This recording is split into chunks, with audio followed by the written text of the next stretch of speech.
Millionaire rushed to hospital to visit his sick daughter. What he saw his fiancée doing shocked him. Ethan Ward's phone buzzed at 10:52 p.m. with a message that turned his whole body to ice. "Lila isn't breathing. Come home now." For 1 second, his brain refused to process it. His eyes just stared at the message, as if staring long enough would rearrange the words into something more ordinary. Something like, "Lila's asleep," or "I'll take Lila to school tomorrow for you." But the words didn't change. There were only 6 of them, and they nailed themselves into his chest. The phone slipped from his hand and hit the carpet with a soft thud, a sound far too quiet for news so devastating. Ethan shot to his feet so fast the chair behind him slammed into the wall. The air in the room felt sucked out. The pilot who had logged thousands of hours through storms and turbulence, who had calmly handled an engine anomaly at 30,000 feet, now had to grip the edge of the desk because his legs would no longer hold him up. He bent down to grab the phone, his hands shaking so badly he almost dropped it again. The message was from Marta, the woman who had taken care of Lila for 3 years, ever since his wife, Elena, had died. Marta was not someone who exaggerated, not someone who panicked. If she wrote, "isn't breathing," it meant things were far beyond, "there's a problem." Ethan hit call immediately. It rang only once. "Marta?" His voice came out rough, barely recognizable. Chaos bled through the speaker, distant sirens, hospital announcements, someone speaking urgently in the background. Inside all that noise was Marta's ragged breathing. "Mr. Ward," her voice broke. "Lila, they're working on her. They said her heart stopped for a bit. You need to come home now." "What happened?" Ethan almost shouted into the phone. "Why isn't she breathing? Marta, talk to me." There was a brief silence, thick with choked-back sobs. When she spoke again, her voice dropped, as if she were afraid someone might overhear. "It was dinner. Something with nuts?" She broke out, started coughing, then just collapsed. "I called 911. They came. They worked on her. But Mr. Ward, the doctor, they're not sure about the next 24 hours. She paused, drew in a shaky breath. That last sentence smashed what was left inside him. Ethan didn't remember hanging up, didn't remember grabbing his things. 1 minute, he was still in the hotel room, staring at the black screen. The next, he was sprinting through the lobby, tie askew, the top 2 buttons of his shirt undone, his carry-on swinging from his hand like a dropped thought. The night clerk looked up, ready to offer a polite greeting, but Ethan had already blown past, shoving through the glass doors and into the December cold of Denver. The air cut at his lungs, but he barely felt anything except the numbers flashing in his mind. Lila isn't breathing. Lila isn't breathing. Lila isn't breathing. He pulled up the rideshare app, his finger sliding clumsily over the screen. The car arrived in 3 minutes, but to Ethan, it felt like 3 hours. He yanked the door open, tossed his bag onto the seat, and dropped into the back. "Denver International," he said, "as fast as you can." The driver glanced at him in the mirror, ready to complain about the hour and the speed limit, but one look at Ethan's face, and he just nodded and pressed the accelerator. The highway at night was a ribbon of yellow lights stretching into forever. Ethan unlocked his phone, his hands shaking so much he had to steady them with both palms just to tap. He searched for the last flight home to Seattle, eyes scanning each line of text as though they were written in a foreign language. There was a flight at 1:05 a.m., seats still available.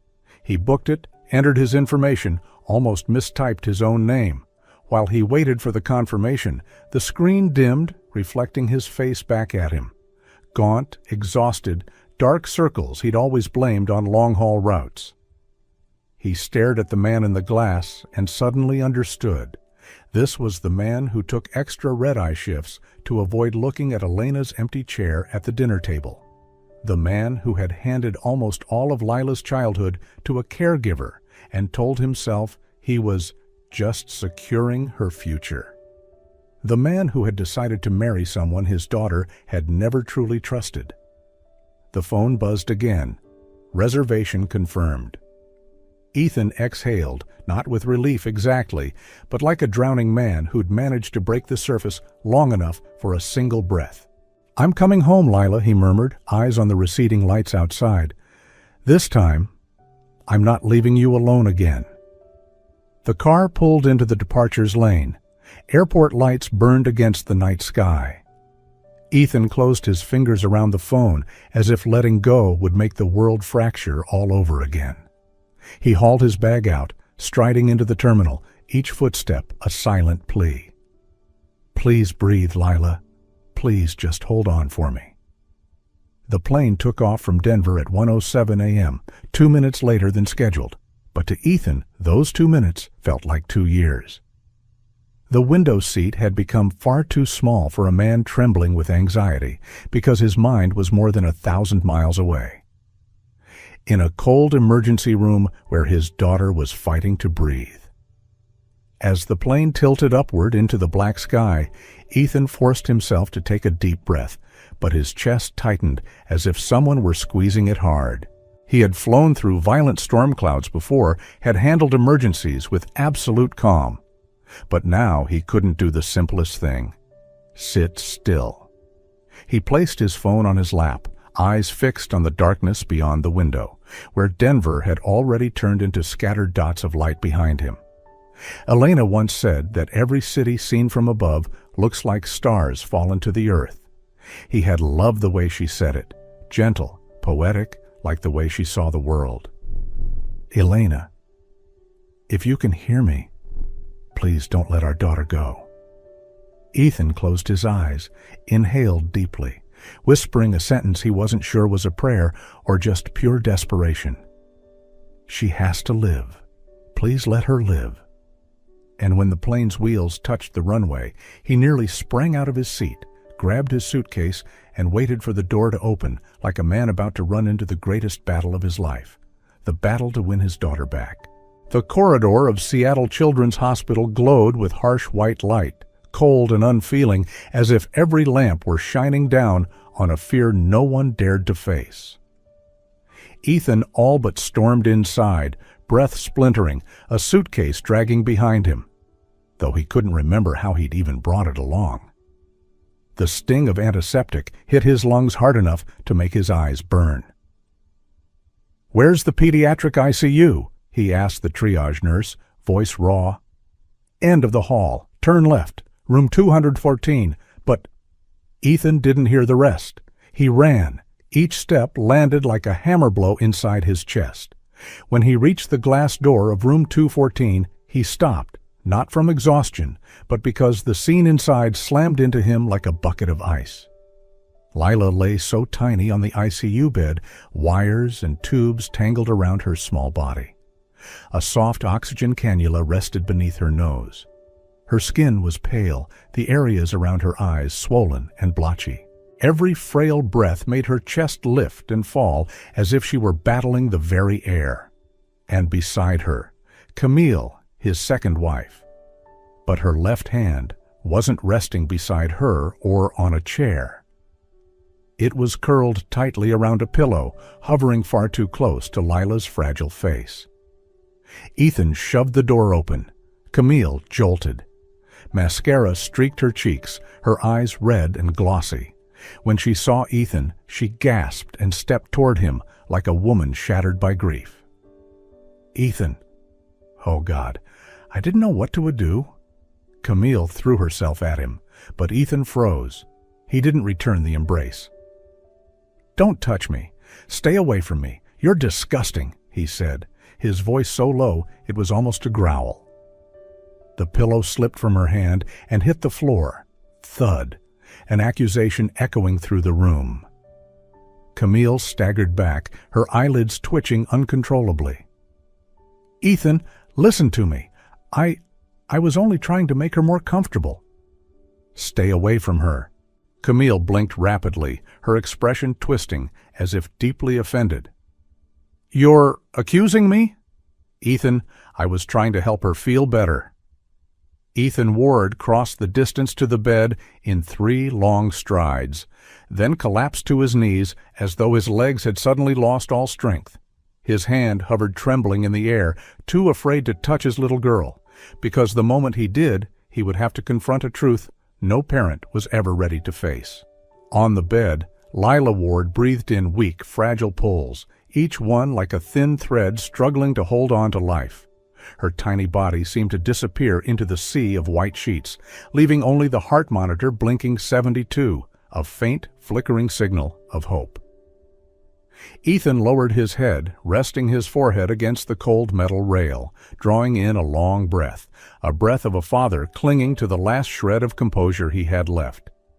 At least, she was still here. Then he rose, turning to face the woman trembling near the back wall, his wife, Camille Stone. "Tell me, how did this start?" Ethan's voice was low and stretched tight, like a wire pulled to its breaking point. Camille clutched her elbows, her breath coming out in broken, strangled bursts as if someone had a hand around her throat.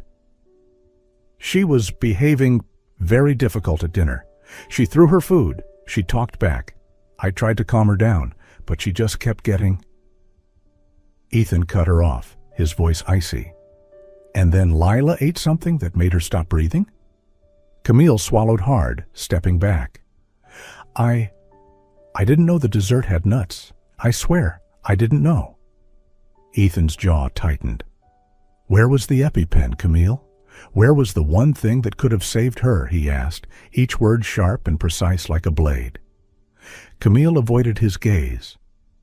I couldn't find it. I kept looking, but it wasn't there. I panicked.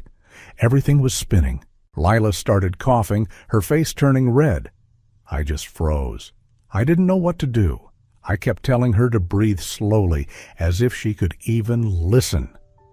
The monitor continued its steady beeping, echoing through the small room like a silent accusation. She reached out a hand, searching for something to cling to. And the pillow, I was holding it because my head felt like it was going to explode. The machines, the beeping, her breathing, everything blended into one storm. I just wanted to press it down to drown the noise so I could think. I wasn't thinking straight, Ethan, I swear. I didn't... Ethan, please believe me. I would never, ever try to hurt Lila. Ethan Ward didn't look at the woman standing at the far end of the room. His eyes stayed fixed on the small rise and fall of his daughter's chest. Lila Ward, each shallow breath tapping out life one fragile beat at a time. The numbers on the heart monitor were the only thing keeping him from collapsing. Behind him, Camille Stone's voice rose, tiny and brittle, as if she feared even her own sound. "Ethan, is there anything else you want to know?"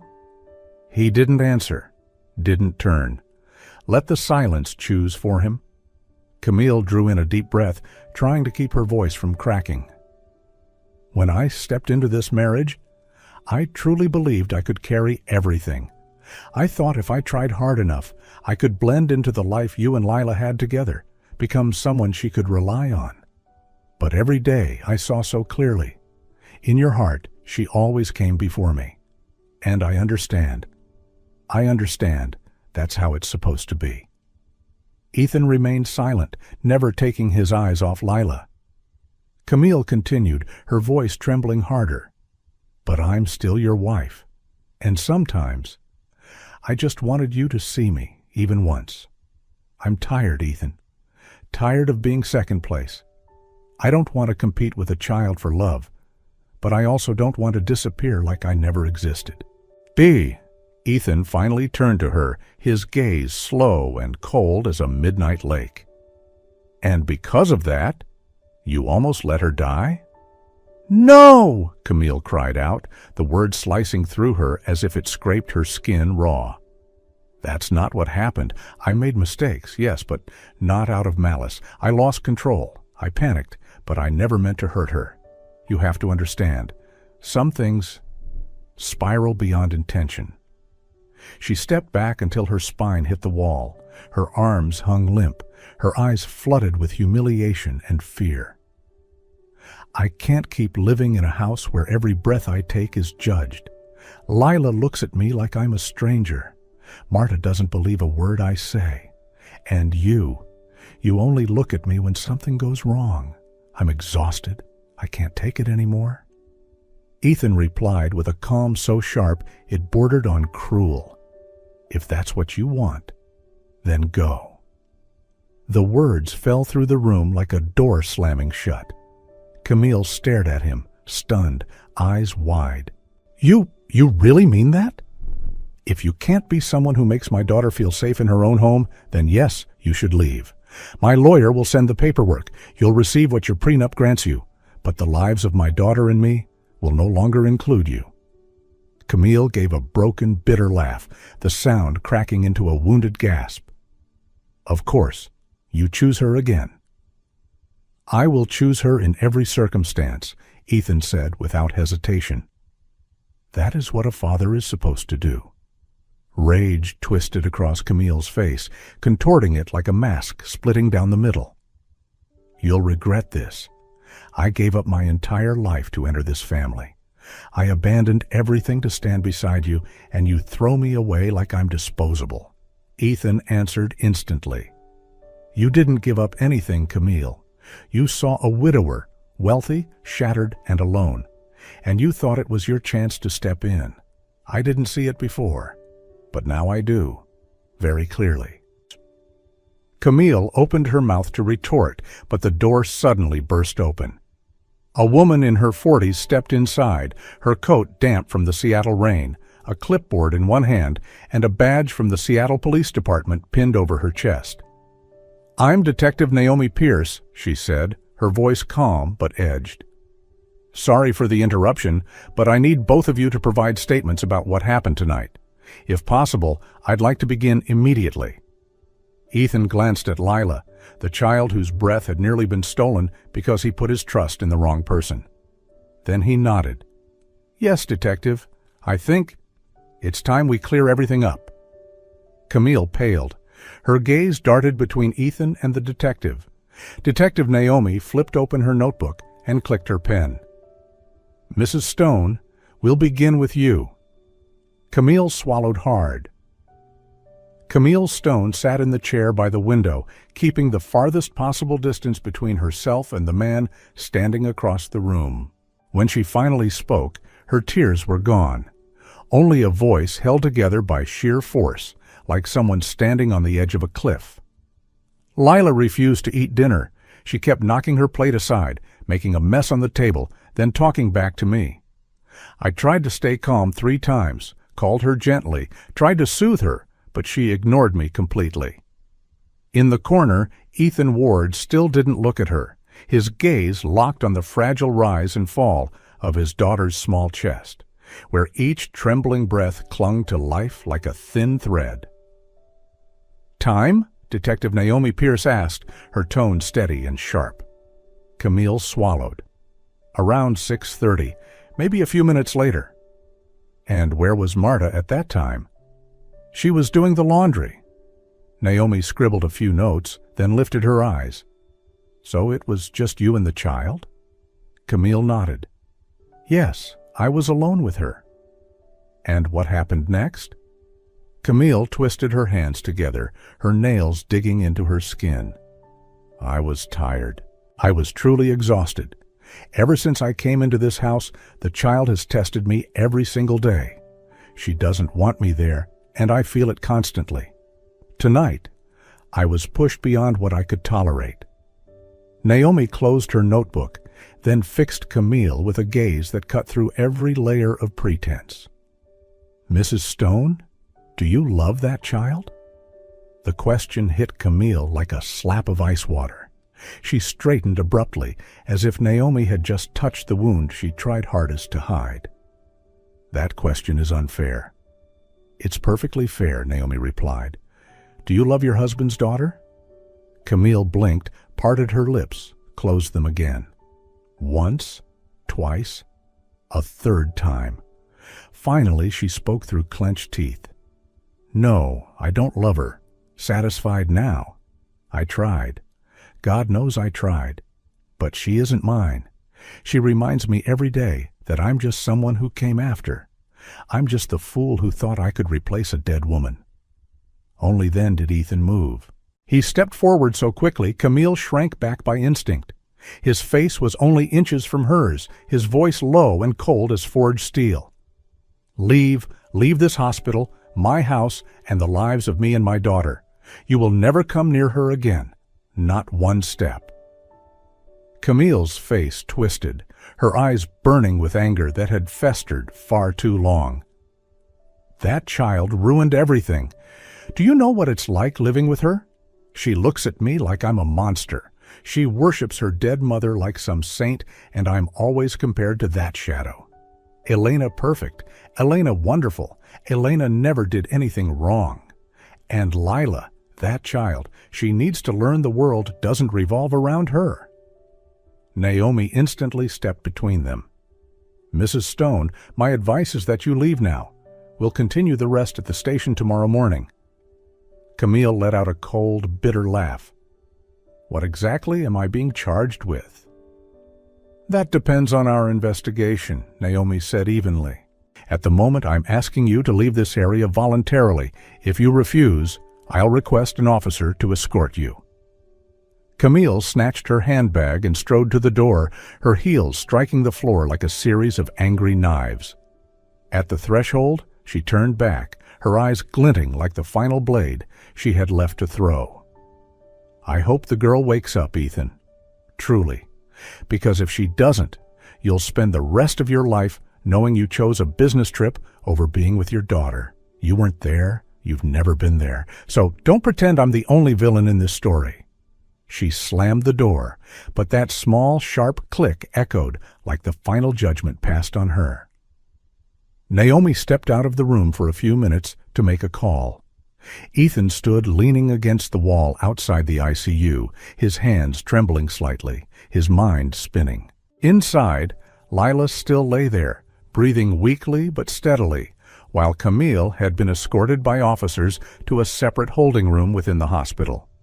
When Naomi returned, her expression had changed, heavier, harder, as if she had just seen something that should not exist. "Mr. Ward," she said, her voice turning professional but edged with warning. "We reviewed all the information Camille Hale previously gave you." Ethan looked up. "What do you mean?" Naomi opened a thin folder in her hand. "Camille isn't her real name. She's used multiple identities over the past 8 years. Her real name is Carolyn Hale. And, Ethan, she has a history involving 2 families exactly like yours." A cold shock shot down Ethan's spine. Naomi flipped to the first page. Case 1. Jonathan Pierce, Dallas. His wife died of cancer. He lived alone with his 6-year-old daughter, Ava. Caroline showed up in a volunteer club and started dating Jonathan. 3 months later, Ava suffered severe injuries from a fall down the stairs. Naomi paused, her voice lowering. The little girl told the doctor Caroline pushed her. Ethan gripped the edge of the bench, his nails digging into the wood. Jonathan didn't believe his daughter, Naomi continued. Just like you didn't believe Lila. He thought it was jealousy. Caroline left a month after the incident, before the police could question her further. Naomi turned to the second file. Case 2. Michael Dawson, Houston. Another widowed father, a 7-year-old daughter named Lily. After Michael married Caroline, the child drowned in the pool. Ethan shot to his feet. No, that's impossible. I called the local department, Naomi said slowly. There wasn't enough evidence to classify it as a crime. Caroline claimed the girl slipped into the pool by herself. The report labeled it an accident. She met Ethan's eyes directly. But Michael never recovered from that. He had to be admitted to a psychological treatment center, and he's still there today. Ethan felt his breath collapse in his chest. All the sounds of the hospital seemed to fade away, leaving only the pounding of his heart roaring in his ears. Naomi continued, Mr. Ward, she wasn't just a woman unfit to be a stepmother. She is a predator with intent. She targets widowed fathers, with young daughters, with money, with grief. Ethan braced both hands against the cold wall. "Lila," his voice broke. "She could have died." "No," Naomi replied. "She was saved because of Marta." Ethan closed his eyes. The image of his daughter in the ICU flashed behind his eyelids, her pale face, her tiny hand gripping the blanket. And him. A father who never realized the nightmare growing inside his own home.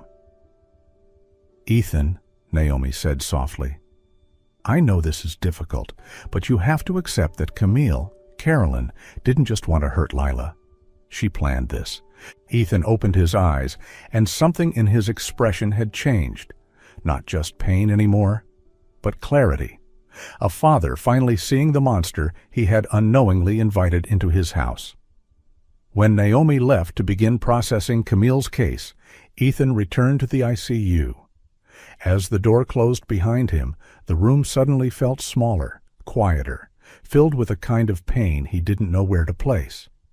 Lila lay in the middle of the white sheets, so small that Ethan's chest tightened at the sight. Faint bruises still marked her wrist, marks he now understood all too well. His mind kept replaying the footage. Camille, the pillow, those 43 horrifying seconds. He pulled a chair close and sat slowly, afraid even the slightest sound would disturb her.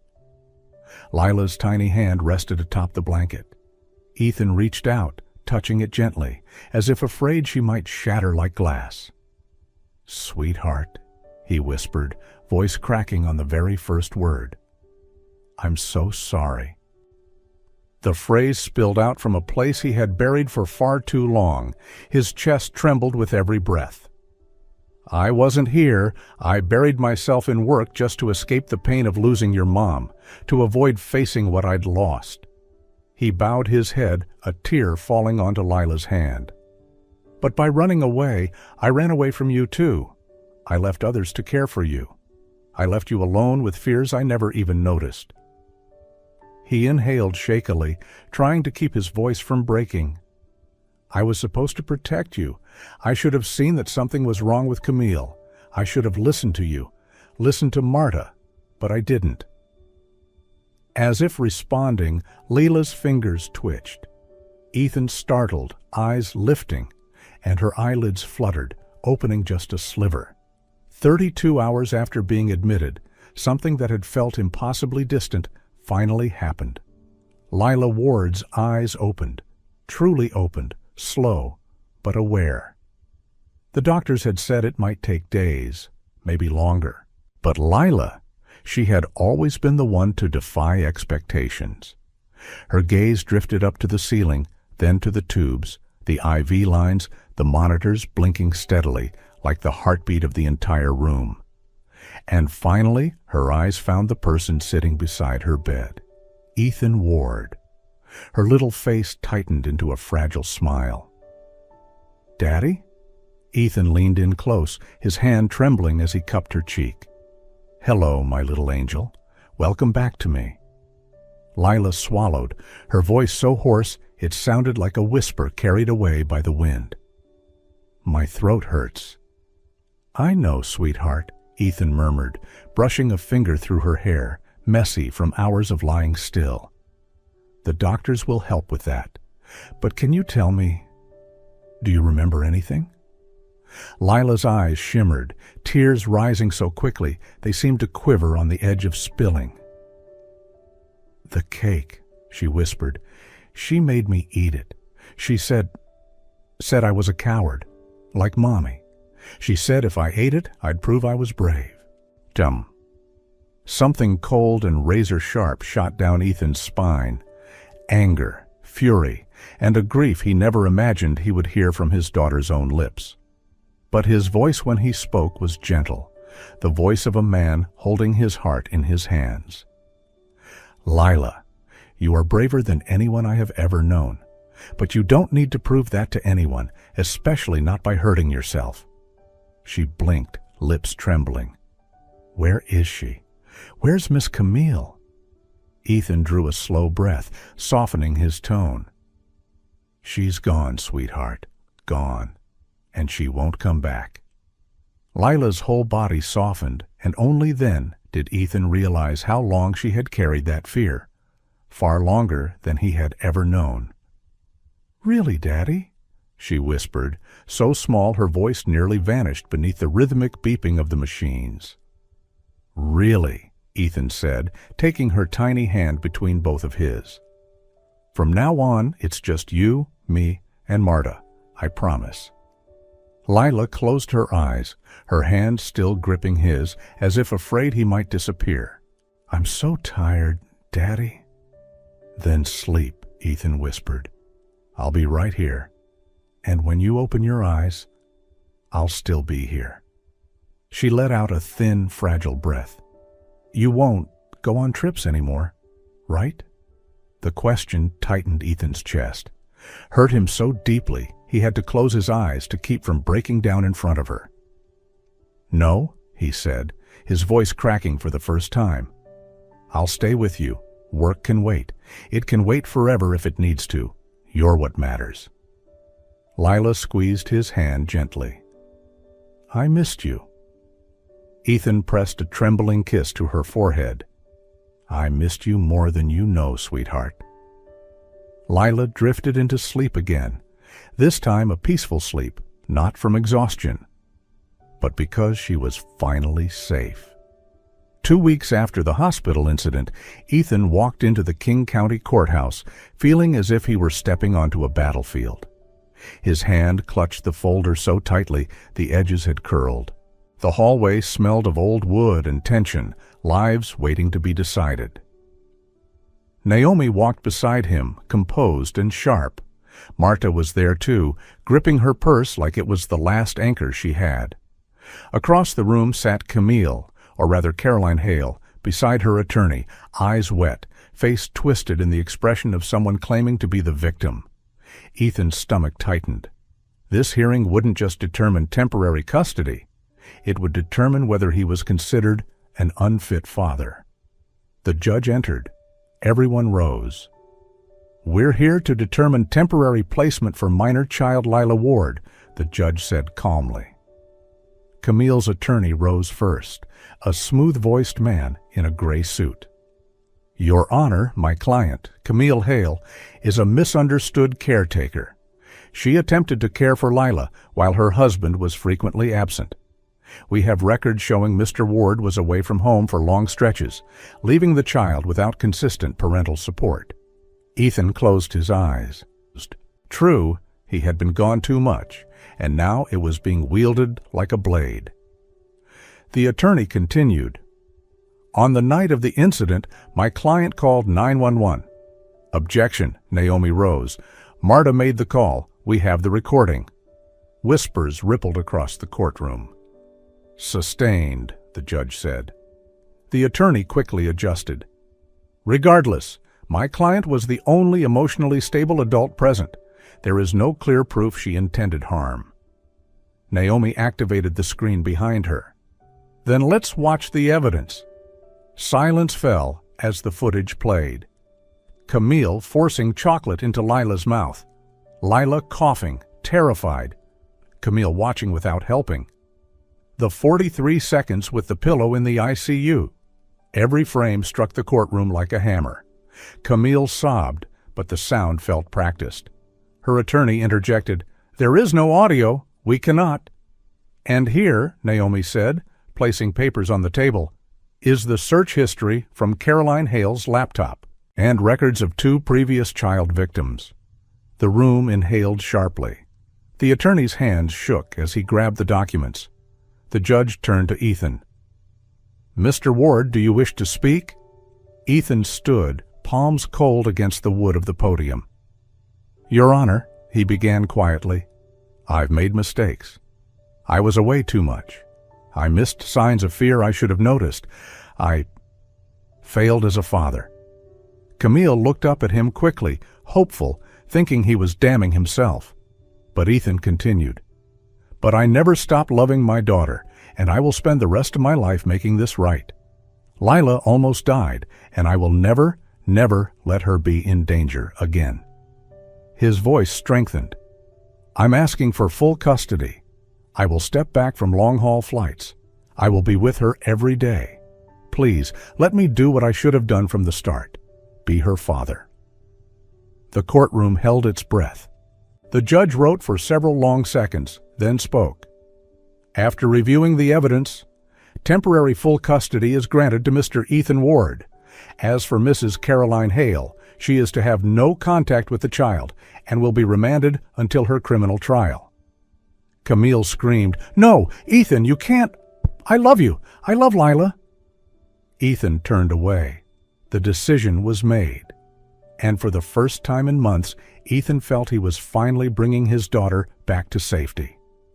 6 months passed like a quiet stream, slow enough to heal, fast enough that Ethan sometimes startled at how much life had changed for the two of them. The house that once carried the weight of tense, suffocating months had grown warm again. The kitchen, the place where the chocolate incident happened, had been completely renovated by Ethan. New table, new chairs, even new paint on the walls. Not to erase the memory, but to rewrite it. Ethan sat on the front steps with Marta, a cup of hot tea in hand, his eyes never leaving his daughter. Lila still startled in the night sometimes, still flinched when someone came too close. But she was healing. And so was Ethan. The silent wounds, the ones without blood, without bandages, were finally beginning to close. Marta smiled, her voice soft as a breeze. "She looks much brighter than before?" Ethan nodded, pride warming his voice. "She's found her joy again. And so have I." His phone buzzed. A new message from Detective Naomi Pierce. "The verdict is out. Camille Stone has been convicted on all counts, 32 years. No parole. She won't be getting out." Ethan read the message once and erased it. Not out of anger, but because that part of his life had finally died. Camille wasn't the past anymore. She was gone, and the weight she carried with her went too. Ahead of him was the future. "Daddy!" Lila called, her tiny hands waving eagerly. "Come play with me." Ethan laughed, a sound he once thought he had lost forever. All right, I'm coming." He ran across the grass and lifted Lila high into the air. She squealed with delight, her legs swinging as if she were flying. Ethan whispered, "You see, Elena, Lila is strong like you. She's coming back to life, and so am I." A gentle breeze drifted through the yard, brushing past father and daughter, as if Elena herself were finally letting them go, blessing the life they were stepping into. Ethan was no longer the man who ran from his pain. He was the father who had learned to stay, to face it, and to remain. One chapter had closed, Camille imprisoned, the past dimming away. A new chapter opened, Lila growing up surrounded by love, with no shadow trailing her anymore.